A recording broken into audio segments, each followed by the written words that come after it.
तो आज का बच्चे टॉपिक है हमारा ऑक्सीडेशन ऑफ एल्काइल चेन।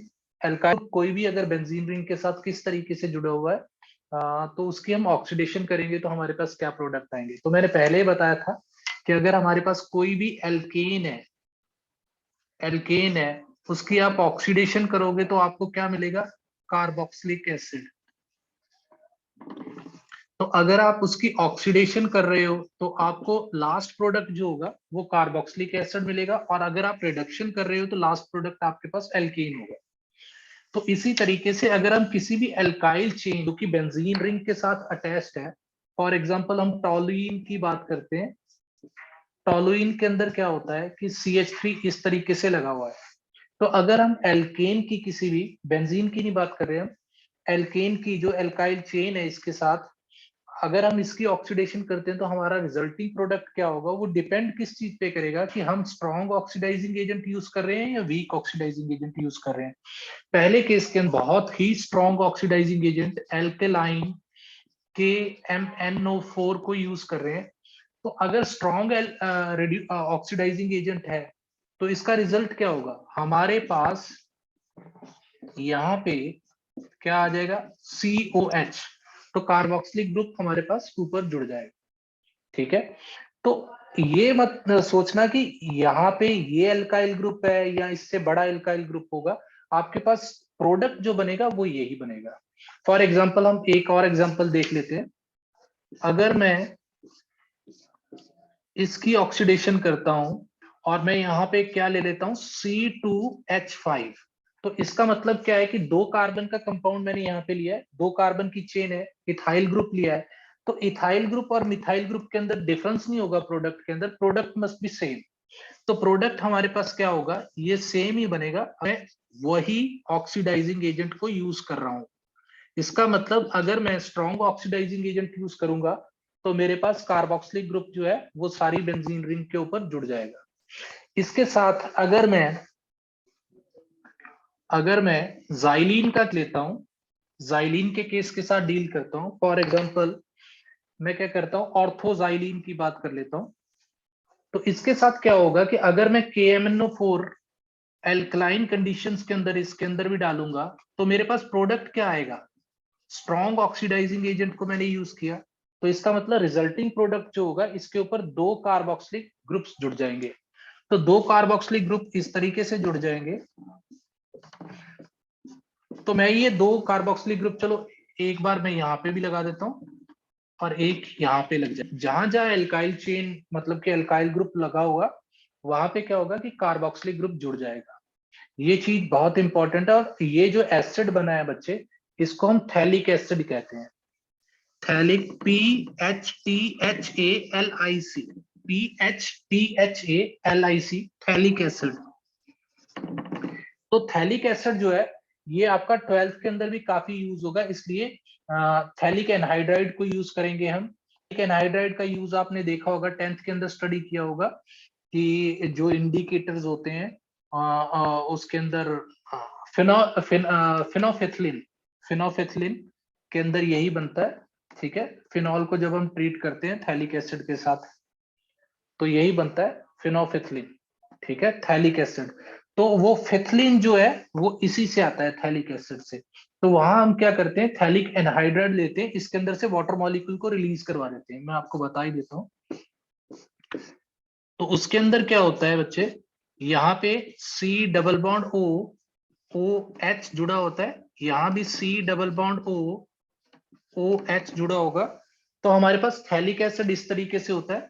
तो थैलिक एनहाइड्राइड किस तरीके से बनता है, थोड़ा सा ये इंपॉर्टेंट है, इसलिए मैं फिनोफेथलिन बहुत इंपॉर्टेंट इंडिकेटर है। तो इसके अंदर से क्या होता है कि वाटर मॉलिक्यूल जो है वो रिलीज हो जाता है। वाटर मॉलिक्यूल रिलीज हो गया तो ये थैलिक एनहाइड्राइड बन जाएगी। तो थैलिक एनहाइड्राइड किस तरीके से फॉर्म होगा, तो थैलिक एनहाइड्राइड इस तरीके से फॉर्म हो जाएगा,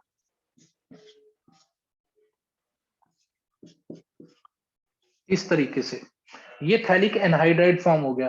तो अब आपको क्या करना है कि इसका ट्रीटमेंट किससे करना है, 2 मोल्स आपको फिनॉल के लेने हैं, फिनॉल के 2 मोल्स को ले लेना है। तो यहाँ पे फिनॉल किसको हम कह रहे हैं, जिसके साथ OH जुड़ा होता है। तो आपको बस करना कुछ नहीं है, आपको क्या करना है, एक फिनॉल के ग्रुप को उठा के चाहे इधर लगा दो और दूसरे को इधर लगा देना। किस तरीके से फिनोल्फिथिलीन का स्ट्रक्चर होगा मैं आपको बता ही देता हूं। तो देखो मैं यहां पे O लगा रहा हूं अभी, तो ठीक है। तो आपको फिनॉल का एक ग्रुप क्या है कि इस ऑक्सीजन को हटा के यहाँ पे एक जो फ्री वैलेंसीज दो बच जाएंगी, दो फ्री वैलेंसीज होंगी क्योंकि ऊपर डबल बॉन्ड है। तो दोनों वैलेंसीज को इस तरीके से कर देना और एक के साथ क्या है इस तरीके से जोड़ देना और एक को इस तरीके से जोड़ देना। तो इसका मतलब क्या है कि मैं ऑक्सीजन यहां से हटा रहा हूं, तो यहाँ पे क्या होगा, तो एक फिनॉल ग्रुप जो है वो कहां पे लगा दूंगा, मैं यहाँ पे लगा दूंगा।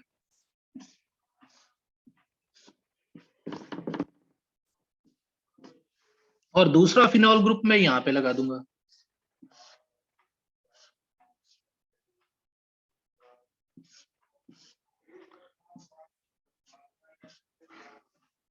तो इसके साथ क्या हो जाएगा, दिस इज नोन एज फिनोल्फिथिलीन। तो ये स्ट्रक्चर होता है फिनोल्फिथिलीन का। और फिनोल्फिथिलीन भी अपना पिंक कलर कब देती है, जब बेसिक नेचर के अंदर आती है। तो आपको पता लगेगा कि एसिडिक होता है फिनॉल, फिनॉल एसिडिक होता है। तो ये जैसे ही H प्लस को रिलीज करेगा, H प्लस को रिलीज करेगा, ये पिंक कलर क्यों दे रही है, क्योंकि इसके पास दो लोन पेयर्स है। अगर ये एक H प्लस को भी रिलीज कर देगा तो इसके पास क्या आ जाएगा, नेगेटिव चार्ज। इसका मतलब दो इलेक्ट्रॉन्स इसके पास, और ये नेगेटिव चार्ज जो है ये रेजोनेट कर रहा है। तो रेजोनेट करने के बाद ये यहाँ पे बॉन्ड फॉर्म कर लेगा, double bond, double bond form करेगा। तो ये जो है ये यहाँ पे शिफ्ट हो जाएगा, नेगेटिव चार्ज यहाँ पे आ जाएगा। तो ये नेगेटिव चार्ज यहाँ से हटता है और यहाँ पे नेगेटिव चार्ज आ गया, ये नेगेटिव चार्ज इधर ड्रॉप होगा तो ये यहाँ पे चले जाएगा। इस तरीके से क्या होगा, हमारे पास ये जो कंपाउंड बनता है, मैं आपको डायरेक्ट ही बता देता हूं कि रेजोनेंस के बाद जो हमारे पास कंपाउंड बनता है इस तरीके से डबल बॉन्ड और डबल बॉन्ड यहाँ पे आ जाते हैं, ये पिंक कलर का होता है। तो यही बेसिक, जब तक बेसिक मटेरियल रहता है, तो ऐसे ही आप देखो एसिडिक मटेरियल है, एसिडिक मीडियम है, तो एसिडिक मीडियम के अंदर फिनोल्फिथिलीन क्या होती है कि ये कलरलेस होती है। लेकिन जैसे ही बेसिक मीडियम की स्ट्रेंथ, बेसिक स्ट्रेंथ बढ़ती है, तो ये जो फिनॉल होती है ये अपना H प्लस फटाफट रिलीज कर देती है। जैसे ही H प्लस को रिलीज करेगी तो ये रेजोनेट कर जाएंगी, क्योंकि ये फिनॉक्साइड आयन को फॉर्म करती है, तो ये रेजोनेट करेगा। और ये जो इंटरमीडिएट स्ट्रक्चर होता है ये पिंक कलर का होता है। तो ये देखो एसिड के अंदर तो ये एसिडिक नेचर दिखा नहीं सकती फिनॉल, क्योंकि ये वीक एसिड होती है।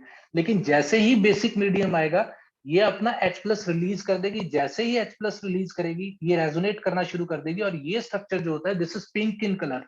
तो हम कह दें कि पिंक आ गया कलर, तो इसका मतलब कि हमारी न्यूट्रलाइजेशन का प्रोसेस खत्म हो गया। मतलब क्या है कि अगर आप किसी एसिड को बेस से न्यूट्रलाइज करने जा रहे हो तो आप क्या करोगे कि एसिड को भर लोगे, एसिड भर लिया इसके अंदर, फिर आप क्या करोगे कि धीरे धीरे ड्रॉप बाय ड्रॉप इसके अंदर 3 डालो या 4 ड्रॉप डालो, फ्यू ड्रॉप्स ऑफ फिनोल्फिथिलीन डाल दो। उसके बाद आप क्या करोगे कि बेस को ऐड करना शुरू कर दोगे। पहले तो ये एसिडिक मीडियम होगा, लेकिन जैसे जैसे आप बेस डाली जाओगे तो इसके अंदर क्या न्यूट्रलाइजेशन का प्रोसेस होगा। न्यूट्रलाइजेशन का मतलब है कि जितने H प्लस होंगे वो OH नेगेटिव से न्यूट्रलाइज होते जाएंगे और वाटर मॉलिक्यूल को बनाते जाएंगे। तो जैसे ही देखो सारे का सारा एसिड न्यूट्रलाइज हो जाएगा, उसके बाद जो बेस का ड्रॉप गिरेगा वो क्या करेगा, फटाफट H प्लस को रिलीज कर देगा इसके अंदर से। जैसे ही H प्लस रिलीज होगा ये रेजोनेट कर जाएगा, ये रेजोनेट कर जाएगा। जैसे ही ये रेजोनेट करेगा तो इसके बाद ये जो इंटरमीडिएट स्ट्रक्चर है ये पिंक कलर का बन जाएगा। तो हम कह देंगे कि हमारी रीडिंग आ गई, पिंक कलर हो गया। तो आप टाइट्रेशन के अंदर भी देखोगे पिंक कलर बहुत इंपॉर्टेंट है। टाइट्रेशन के अंदर तो हम फिनोल्फिथिलीन नहीं यूज करते, लेकिन न्यूट्रलाइजेशन के अंदर फिनोल्फिथिलीन को यूज करते हैं। तो इस तरीके से थैलिक एनहाइड्राइड का यूज होता है फिनोल्फिथिलीन की प्रेपरेशन के अंदर। नेक्स्ट जो हमारी ऑक्सीडेशन है बच्चे, अगर हम पैराजाइलिन ले लेते हैं तो इसका रिजल्ट क्या होगा बच्चे, इसका रिजल्ट भी क्या होगा कि अगर हम एल्कलाइन KMnO4 यूज कर रहे हैं तो हमारे पास क्या होगा, हमारे पास बन जाएगा टेरिप्थैलिक एसिड। तो यहां भी COOH जुड़ जाएगा, तो यहां भी COOH जुड़ जाएगा। तो इसको हम क्या कहते हैं, टर्पथैलिक एसिड, TERPHTHALIC एसिड, टर्पथैलिक एसिड। तो ये टर्पथैलिक एसिड होता है। टैलिक एसिड लिख लो आप। तो लिखने में इस तरीके से होगा, पीएच साइलेंट होता है इसके अंदर। ठीक है, ये समझ लगा बच्चे कि किस तरीके से बेसिक नेचर के अंदर H प्लस रिलीज करती है फिनोल्फथलीन और अपना पिंक कलर देती है। Yes sir. Okay, yes sir. तो थैलिक एसिड वहां पे इंपॉर्टेंट होता है, इसलिए मैंने थैलिक एसिड को थोड़ा सा खींच गया है। थैलिक एनहाइड्राइड, थैलिक एनहाइड्राइड से बनती है 2 मोल्स फिनॉल को आप डाल लोगे तो उससे बन जाएगी फिनोल्फथलीन। फिनोल्फथलीन को जैसे ही आप एसिडिक मीडियम के अंदर डालोगे तो वो कलरलेस होगी, लेकिन जैसे ही आप न्यूट्रलाइजेशन का प्रोसेस कर रहे हो, बेस को उसके अंदर डालते जा रहे हो, तो पहले सारे का सारा एसिड न्यूट्रलाइज हो जाएगा। जैसे ही बेसिक स्ट्रेंथ इंक्रीज होगी या बढ़ेगी, थोड़ा सा भी बेस अगर न्यूट्रलाइजेशन के बाद हम बेस को ऐड कर देंगे तो इसका मतलब कि OH नेगेटिव आयंस बढ़ गए, तो उसी टाइम फिनॉल का जो H प्लस होगा वो रिलीज हो जाएगा और हमें पिंक कलर मिल जाएगा। तो that is known as indicators, की इंडिकेटर्स किस तरीके से काम करते हैं। फिर आता है बच्चे यूजिंग माइल्ड ऑक्सीडाइजिंग एजेंट। तो हम माइल्ड ऑक्सीडाइजिंग एजेंट को यूज करेंगे। ऑक्सीडाइजिंग एजेंट, तो इसके अंदर हम यूज करेंगे क्रोमाइल क्लोराइड और मैग्नीशियम ऑक्साइड। ठीक है, सॉरी मैग्नीशियम कह रहा हूं, मैग्नीज ऑक्साइड। तो हम यहाँ पे क्या करेंगे, फिर टॉलुइन की एग्जांपल ले लेते हैं। टॉलुइन को जैसे ही हम माइल्ड ऑक्सीडाइजिंग एजेंट के अंदर डालेंगे, मैंगनीज ऑक्साइड, और हम Cr2OCl2, तो ये क्या होता है, क्रोमाइल क्लोराइड। तो हम या तो इसको यूज करेंगे या इसको यूज करेंगे, और लिख लो यहाँ पे, या ये दोनों ही माइल्ड ऑक्सीडाइजिंग एजेंट है। तो माइल्ड ऑक्सीडाइजिंग एजेंट को यूज करोगे तो हमारे पास अब क्या होगा कि एल्केन की आप ऑक्सीडेशन करोगे तो पहले एल्डिहाइड फॉर्म होगा, फिर उसके बाद कार्बोक्सिलिक एसिड का फॉर्मेशन होगी। तो अब क्या है कि हम माइल्ड ऑक्सीडाइजिंग एजेंट यूज कर रहे हैं, तो इसलिए हमारा आगे नहीं बढ़ेगा। अगर हम स्ट्रॉन्ग ऑक्सीडाइजिंग एजेंट करते तो पहले इसकी क्या होती है कि एल्डिहाइड बनता है, एल्डिहाइड के बाद कार्बोक्सिलिक एसिड बनता है। ठीक है, तो आप कार्बोक्सिलिक एसिड की रिडक्शन करोगे तो पहले आपके पास एल्डिहाइड फॉर्म होगा, फिर आपके पास एल्केन की फॉर्मेशन होगी। तो अब हम क्या है कि माइल्ड ऑक्सीडाइजिंग एजेंट यूज कर रहे हैं, तो इसलिए हमारी कहां पे आ रही है, बेंजल्डिहाइड। बेंजल्डिहाइड पे प्रोडक्ट रुक रहा है, क्योंकि माइल्ड ऑक्सीडाइजिंग एजेंट हमने यूज किया है। तो इसके अंदर अगर यही रिएक्शन हम इससे करते हैं, क्रोमाइल क्लोराइड से करते हैं, तो हम इसको क्या कहेंगे, अगर हम MnO2 को यूज नहीं कर रहे हैं, क्रोमाइल क्लोराइड को यूज कर रहे हैं, तो हम इसको एक नाम देंगे, that is known as ETARD, Etard reaction. Etard reaction, तो ये नेमिंग रिएक्शन है बच्चे। अगर हम क्रोमाइल क्लोराइड को यूज करेंगे तो हमारे पास जो प्रोडक्ट होगा बेंजल्डिहाइड ही फॉर्म होगा। तो इस पर्टिकुलर रिएक्शन को हम क्या कहेंगे, this particular reaction is known as Etard reaction. This is known as Etard reaction. तो अगर हम अब देखते हैं कि माइल्ड और स्ट्रॉन्ग ऑक्सीडाइजिंग एजेंट का किस तरीके से इफेक्ट होता है। तो अगर आप यूज कर रहे हो, टॉलुइन की एग्जांपल ही ले रहे हो, टॉलुइन की एग्जांपल ले रहे हो, टॉलुइन को हम दो तरीके से ट्रीट कर रहे थे, दो तरीके से ट्रीट कर रहे थे। एक केस के अंदर हम क्या कर रहे थे कि माइल्ड ऑक्सीडाइजिंग एजेंट यूज करेंगे, एक के अंदर हम स्ट्रॉन्ग ऑक्सीडाइजिंग एजेंट यूज करेंगे। तो स्ट्रॉन्ग के अंदर क्या था, एल्कलाइन KMnO4 यूज किया, तो हमारे पास प्रोडक्ट क्या फॉर्म हो रहा था, हमारे पास बेंजोइक एसिड बन रहा था, बेंजोइक एसिड की फॉर्मेशन हो रही थी। तो अगर हम इसके अंदर MnO2 डालेंगे तो हमारे पास क्या फॉर्मेशन हो, क्योंकि ये माइल्ड ऑक्सीडाइजिंग एजेंट है, तो हमारे पास बेंजल्डिहाइड की फॉर्मेशन होगी। तो इसका मतलब क्या है कि यहाँ पे स्ट्रॉन्ग ऑक्सीडाइजिंग एजेंट डाला है हमने, और यहाँ पे माइल्ड ऑक्सीडाइजिंग एजेंट डाला है। तो दोनों केसेस के अंदर हमारे प्रोडक्ट्स डिफरेंट होंगे। दिस इज ऑल अबाउट बच्चे ऑक्सीडेशन ऑफ एल्काइल चेन। ठीक है, बेंजीन, बेंजीन रिंग के साथ अगर कोई भी अल्काइल ग्रुप जुड़ा हुआ है तो उसकी किस तरीके से ऑक्सीडेशन होती है, this is very important, these reactions are very important. तो हमारा इसके बाद जो टॉपिक स्टार्ट होता है बच्चे, दैट इज, यहां तक समझ आ गया बच्चे?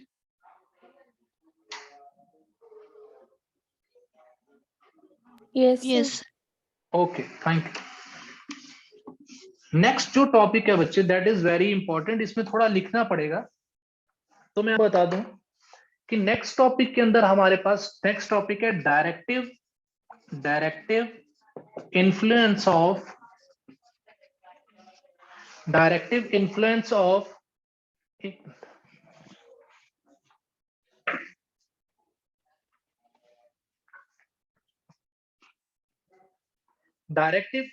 Of substituents.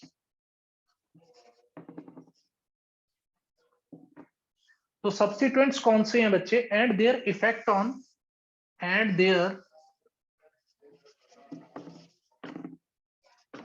On reactivity. तो ये बहुत ही इंपॉर्टेंट टॉपिक है बच्चे। इससे हमें पता चलेगा कि अगर रिंग के साथ बेंजीन रिंग कब एक्टिव होगी, कब डीएक्टिव होगी। तो जब भी एक्टिव हो जाएगी बेंजीन रिंग, तो वो बहुत जल्दी रिएक्शंस को परफॉर्म करेगी। तो उन रिएक्शंस को हम स्लो करने के लिए कई बार हम डीएक्टिवेशन भी करते हैं, और कई बार हम protection of ring, protection is the exact word, की प्रोटेक्शन ऑफ रिंग करते हैं। प्रोटेक्शन ऑफ रिंग के कारण हम क्या करते हैं कि उसके अंदर क्या करते हैं कि कोई भी रिंग होती है जो बहुत ज्यादा एक्टिवेट हो जाती है, उसकी हम एक्टिविटी को डिक्रीज करते हैं। तो एक्टिविटी इंक्रीज होना क्या होता है बच्चे? सबसे पहले तो ये समझ लो, एक्टिविटी इंक्रीज होने का मतलब होता है कि मान लो मेरे पास यहाँ पे OH लगा हुआ है, मेरे पास यहाँ पे फिनॉल की एग्जांपल लेते हैं। तो फिनॉल के अंदर क्या होता है कि यहाँ पे हमारे पास 2 लोन पेयर्स है। तो 2 लोन पेयर्स के कारण क्या होता है कि पहले ही बेंजीन के अंदर पाई बॉन्ड्स जो है इलेक्ट्रॉन डेंसिटी को इंक्रीज कर देते हैं।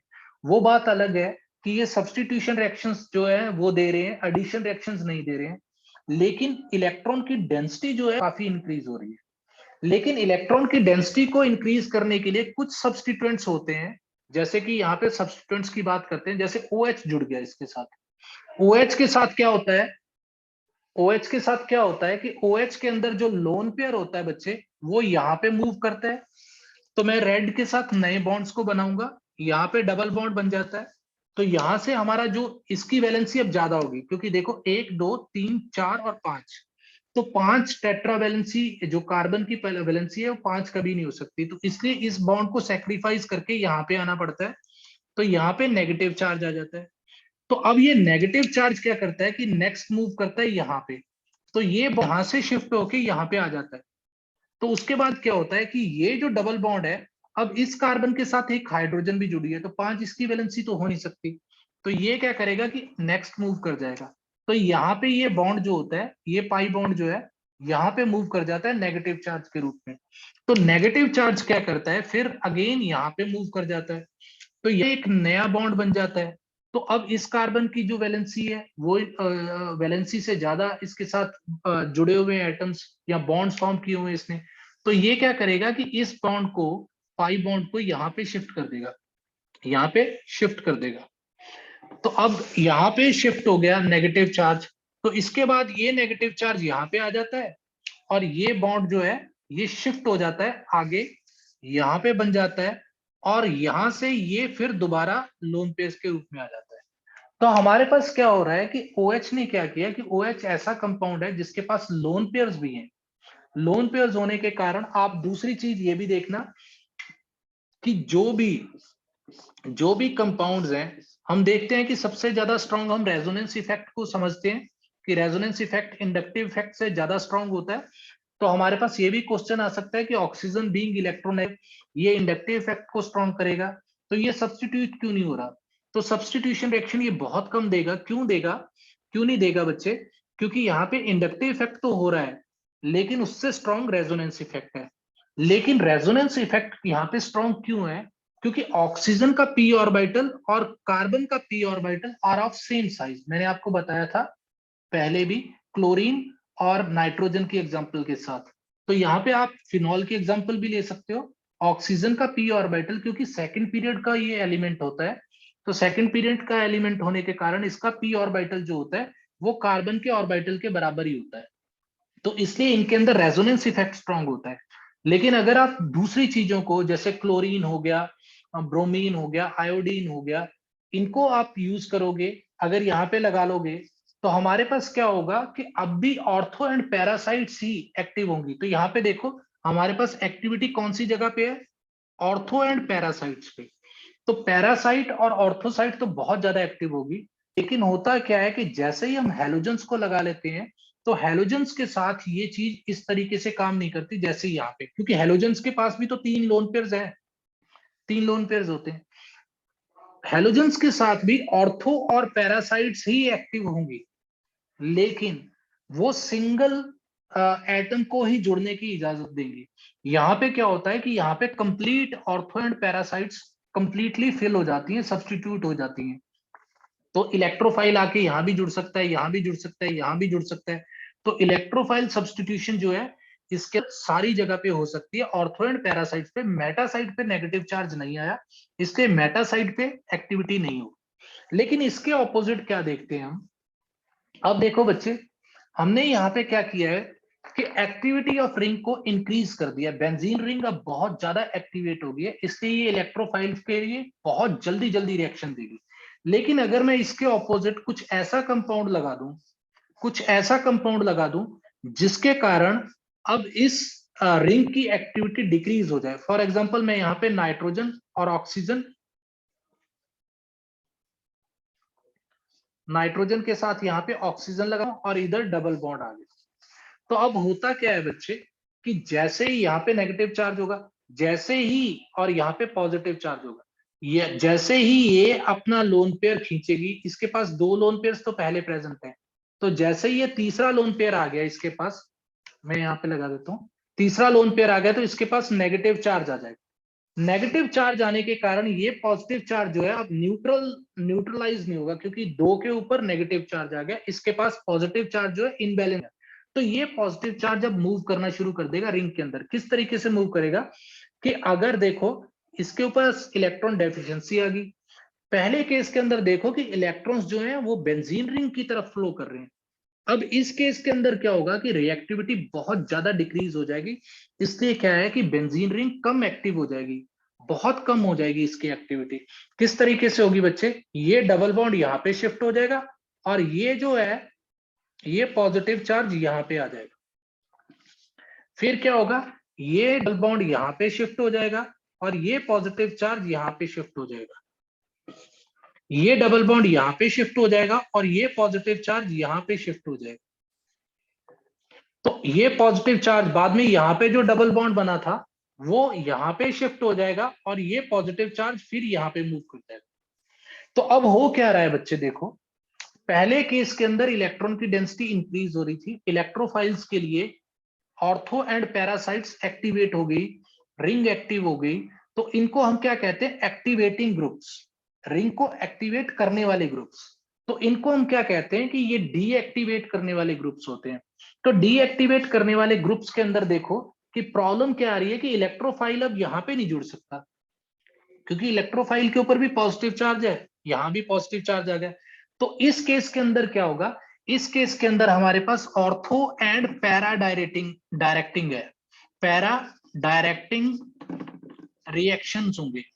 तो हमारे जो रिएक्शंस होंगे वो ऑर्थो पोजीशन पे और पैरा पोजीशन पे होंगे। लेकिन इस केस के अंदर क्या होगा कि ऑर्थो पोजीशन पे पहले ही पॉजिटिव है, तो पॉजिटिव पॉजिटिव तो खुद को रिपेल करेंगे आपस में।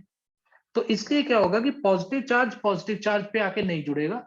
तो इस केस के अंदर अब हमारी ये 2 साइट्स एक्टिव हो जाती हैं, these are known as meta sites. तो इस केस के अंदर क्या होता है कि मेटा जो है, मेटा डायरेक्टिंग रिएक्शंस हमें देखने को मिलेंगे। तो इस केस के अंदर क्या हो रहा है कि मेटा डायरेक्टिंग रिएक्शंस देखने को मिल रहे हैं, इस केस के अंदर हमें ortho and para directing reactions देखने को मिल रहे हैं। तो ऑर्थो एंड पैरा रिएक्शंस क्यों मिल रहे हैं, क्योंकि रिंग की एक्टिविटी इंक्रीज हो गई। तो इसको आप इस तरीके से भी समझ सकते हो कि यहाँ पे देखो इलेक्ट्रॉन डोनेटिंग ग्रुप लगा हुआ है, इलेक्ट्रॉन डोनेटिंग ग्रुप कोई लगा होगा क्योंकि ये रेजोनेंस के अंदर अपने इलेक्ट्रॉन्स को डोनेट कर रहा है, रेजोनेट कर रहा है। तो इलेक्ट्रॉन डोनेटिंग ग्रुप लगा होगा तो हमारे पास ऑर्थो एंड पैरासाइट्स के पैरा डायरेक्टिंग रिएक्शंस ही होंगे। लेकिन अगर इसके अलग हम NO2 which is a very strong electron withdrawing group, जैसे पिक्रिक एसिड था वो एक्सप्लोसिव हो जाता था, तो इस केस के अंदर इलेक्ट्रॉन विड्रॉइंग ग्रुप लगे हुए हैं। तो अगर इलेक्ट्रॉन विड्रॉइंग ग्रुप रिंग के साथ लग जाएंगे तो हमारे पास एक्टिविटी ऑफ रिंग डिक्रीज कर जाएगी। तो इसको आप अंडरस्टैंड कर सकते हो कि अगर इलेक्ट्रॉन डोनेटिंग ग्रुप लगे होंगे तो रिंग एक्टिव हो जाएगी, रिंग एक्टिव होगी तो हमारे पास क्या होगा कि इंक्रीज हो जाएगी इलेक्ट्रॉन डेंसिटी रिंग के अंदर, जिस कारण से ये इलेक्ट्रोफिलिक रिएक्शंस जो है बहुत इजीली दे पाएंगे ऑर्थो एंड पैरा पोजीशन पे। अब इलेक्ट्रॉन विड्रॉइंग ग्रुप जैसे यहाँ पे लगा था, इलेक्ट्रॉन विड्रॉइंग ग्रुप उस तरीके से मत सोचना बच्चे, इलेक्ट्रॉन डोनेटिंग ग्रुप उस तरीके से नहीं, रेजोनेंस के हिसाब से, ठीक है। यहाँ पे क्या हो रहा है कि इलेक्ट्रॉन विड्रॉइंग ग्रुप लगे हैं जो इलेक्ट्रॉन को विड्रॉ कर रहे हैं बेंजीन रिंग से, इन्होंने रिंग की एक्टिविटी को बहुत ज्यादा डिक्रीज कर दिया। अगर इन्होंने डिक्रीज कर दिया तो यहाँ पे क्या होंगे कि मेटासाइट्स ही रह जाती हैं इलेक्ट्रोफाइल्स के लिए, तो इस केस के अंदर मेटा डायरेक्टिंग रिएक्शंस होते हैं। समझ में आया बच्चे? Yes sir.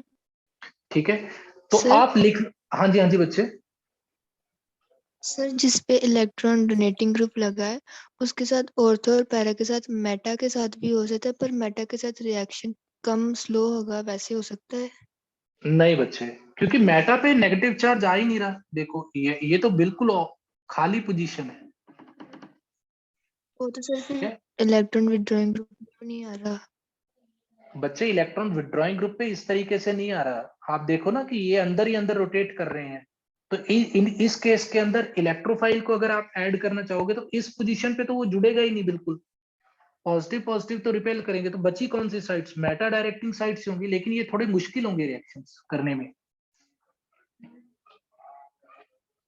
सर उसमें भी रिएक्शन बिल्कुल भी नहीं होंगे कि मुश्किल होंगे? नहीं बच्चे, जब मेरे पास दो पॉसिबिलिटी हैं, अगर मेरे पास एक मारुति है और एक मेरे पास BMW है, तो मुझे कहीं पे जाना है तो मैं BMW को प्रेफर करूंगा, मारुति पे आके क्यों जुड़ूंगा? ठीक है, यहाँ पे थोड़ी जुड़ूंगा आके।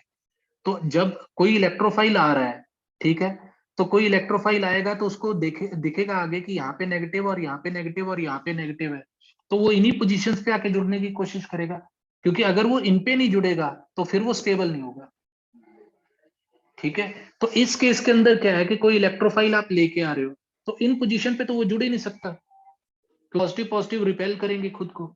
अगर मैं इलेक्ट्रोफाइल लगा रहा हूं तो इसके ऊपर तो पॉजिटिव चार्ज है, पॉजिटिव चार्ज इसके तो पास ही नहीं आएगा, यहां भी नहीं आएगा, यहां भी नहीं आएगा, तो इसलिए वो क्या करेगा कि मेटा डायरेक्टिंग रिएक्शंस देगा इस केस के अंदर। ये थोड़े मुश्किल होंगे लेकिन हो जाएंगे Meta directing reactions. Okay sir. हाँ, दूसरा इसके अंदर लिख लो बच्चे, the ability of a group directive influence substituents क्या होता है? The ability of a group already present, ये देखो ऑलरेडी प्रेजेंट है, ठीक है, यहाँ पे ये ऑलरेडी प्रेजेंट है। The ability of a group already present in the benzene ring to direct the incoming group is called directive influence of group, is called directive influence of group। तो इन्होंने क्या कि जो ऑलरेडी प्रेजेंट है group, वो जो चीज add होना चाहती है उसको किस तरीके से डायरेक्ट करता है, उसी को हम डायरेक्टिव इन्फ्लुएंस कहते हैं। ठीक है, इसके अंदर दो चीजें इंपॉर्टेंट होती हैं बच्चे, first is orientation effect and second is reactivity. तो ओरिएंटेशन इफेक्ट मैंने आपको समझा दिया कि ऑर्थो एंड पैरा पोजीशंस जो होती हैं इस पे कैसे ओरिएंट करेगा इलेक्ट्रॉन, किस तरीके से इलेक्ट्रोफाइल आके जुड़ेगा। लेकिन जो हमारे पास रिएक्टिविटी है, रिएक्टिविटी को किस तरीके से इंक्रीज करते हैं मैंने वो भी आप समझाया कि जैसे OH ग्रुप लग गया इसके साथ, अगर आप इसके साथ NH, यहाँ पे देखो, यहाँ पे रिएक्टिविटी डिक्रीज हो रही है, यहाँ पे रिएक्टिविटी ऑफ रिंग इंक्रीज हो रही है। तो दो ही पॉइंट है, मैंने दोनों आपको एक्सप्लेन किए हैं कि OH ग्रुप है जो, वो क्या कर रहा है कि रिंग को एक्टिवेट कर रहा है, जो NO2 ग्रुप है वो रिंग को डीएक्टिवेट कर रहा है। तो ये डीएक्टिवेशन की कई बार हमें बहुत जरूरत पड़ती है बच्चे, डीएक्टिवेशन ऑफ रिंग हम बहुत जरूरी करते हैं। कई बार क्या होता है बच्चे कि कोई ऐसा कंपाउंड होता है, जैसे मान लो कि यहाँ पे NH2 लगा या OH के साथ ही रिएक्शन देख लो, थोड़ा मुश्किल होगा लेकिन NH2 के साथ तो बहुत ईजी होंगे रिएक्शंस। NH2 लगाओ तो NH2 के साथ क्या होगा कि अब आप इलेक्ट्रोफाइल को ऐड करना चाहोगे या सब्सटीट्यूट करना चाहोगे, तो क्या होगा कि इलेक्ट्रोफाइल फटाफट तीनों पोजीशंस पे लग जाएगा।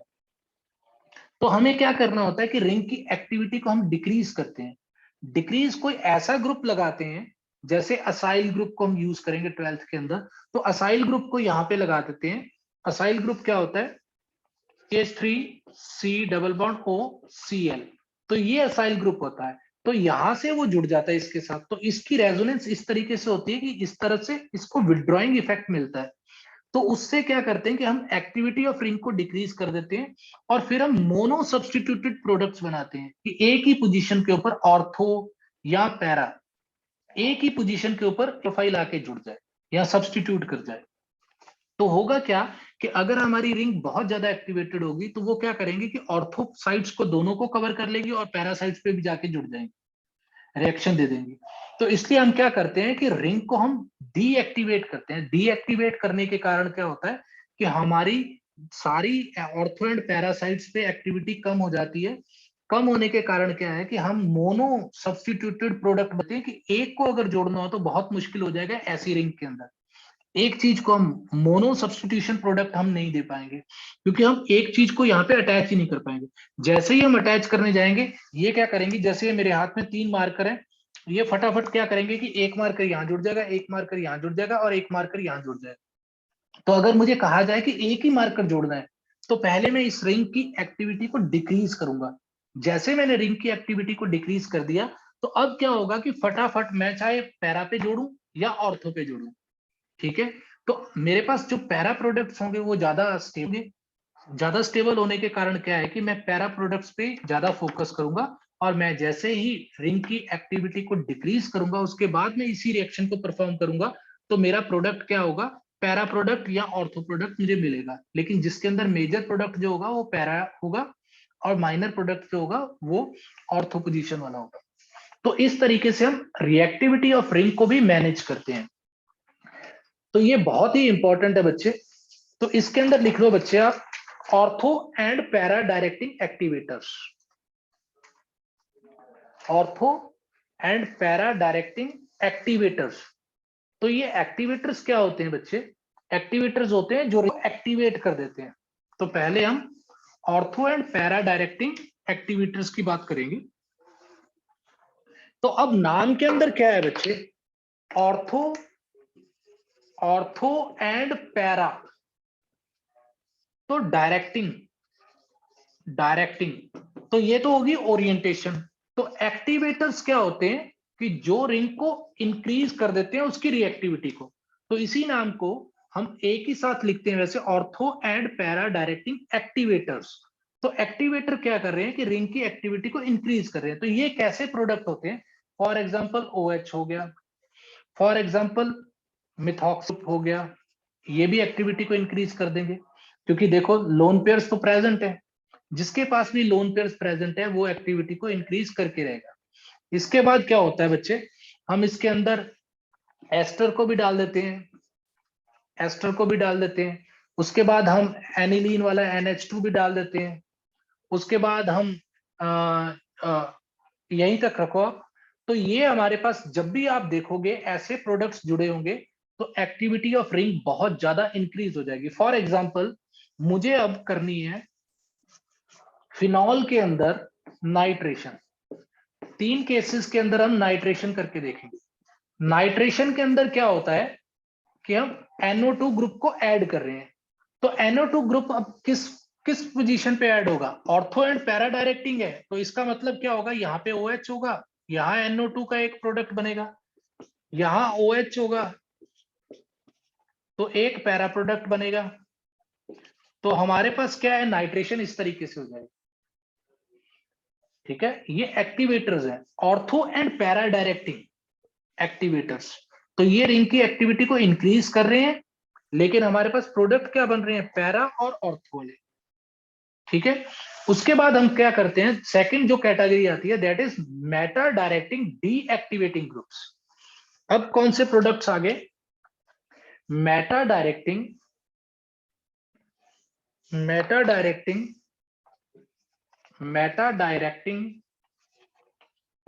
डीएक्टिवेटर्स। तो ये क्या कर रहे हैं कि मेटा डायरेक्टिंग है, मेटा पोजीशन पे रिएक्शंस होंगे लेकिन ये डीएक्टिवेट करेंगे, रिंग की एक्टिविटी को डिक्रीज करेंगे। ऐसे कौन से ग्रुप्स हैं, हमने NO2 को देखा, हम CN की बात करेंगे, ठीक है, हम एल्डिहाइड की बात करेंगे, CHO की बात करेंगे, उसके बाद हम COOH की बात करेंगे, कार्बोक्सिलिक ग्रुप की, इसके अंदर भी रेजोनेंस होती है, ठीक है। उसके बाद हम COCH3 की बात करेंगे, ठीक है। तो हमारे पास क्या होगा कि इसी तरीके के रिएक्शंस होंगे। तो ये रिएक्शंस कब देंगे, जैसे ही आप मान लो कि हमारे पास यहाँ पे CN ग्रुप लग गया इनके अंदर से, तो अब हमें फिर से इसकी नाइट्रेशन करनी है।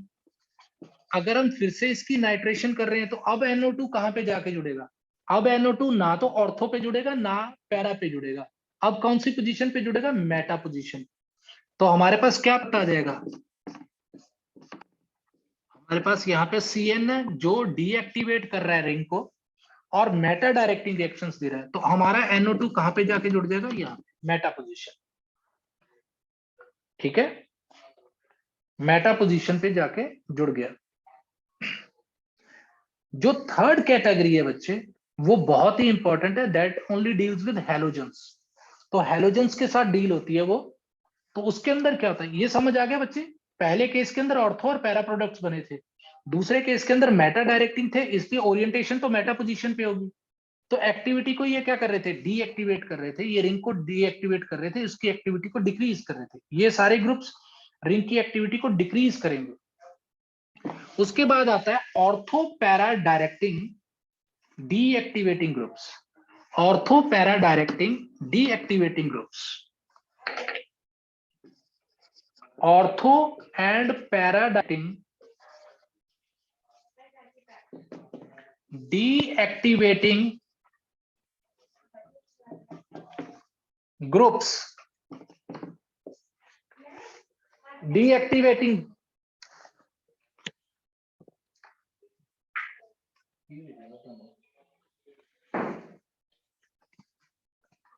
Ortho and para directing deactivating groups. तो इनके अंदर हम क्या करते हैं बच्चे, हम स्पेशली हैलोजेंस की बात करते हैं। हैलोजेंस कौन से हैं, हैलोजेंस के अंदर हम फ्लोरीन ले लेंगे, क्लोरीन ले लेंगे, ब्रोमीन ले लेंगे, आयोडीन ले लेंगे। तो इसके अंदर क्या होगा, रिएक्शन तो ऑर्थो और पैरा पे ही होगा, लेकिन ये डीएक्टिवेट कर रहे हैं, तो हमारे पास क्या होगा कि या तो ऑर्थो प्रोडक्ट बनेगा या पैरा प्रोडक्ट बनेगा। ये बहुत इंपॉर्टेंट है बच्चे कि हमारे पास हैलोजन अगर जुड़ी हुई है, तो मैं आपको फिर से बता दूं, पहले केस के अंदर हमने क्या किया था, एक्टिवेटिंग, तो वहां पे हमने एक NO2 लगाया था। तो वहां पे आप क्या कर सकते हो, उस केस के अंदर आपने OH लगाई थी, यहां भी NO2 जुड़ सकता है, यहां भी NO2 जुड़ सकता है, यहां भी NO2 जुड़ सकता है। लेकिन इस केस के अंदर क्या होगा, इस केस के अंदर अगर हमारे पास क्लोरीन है जुड़ी हुई,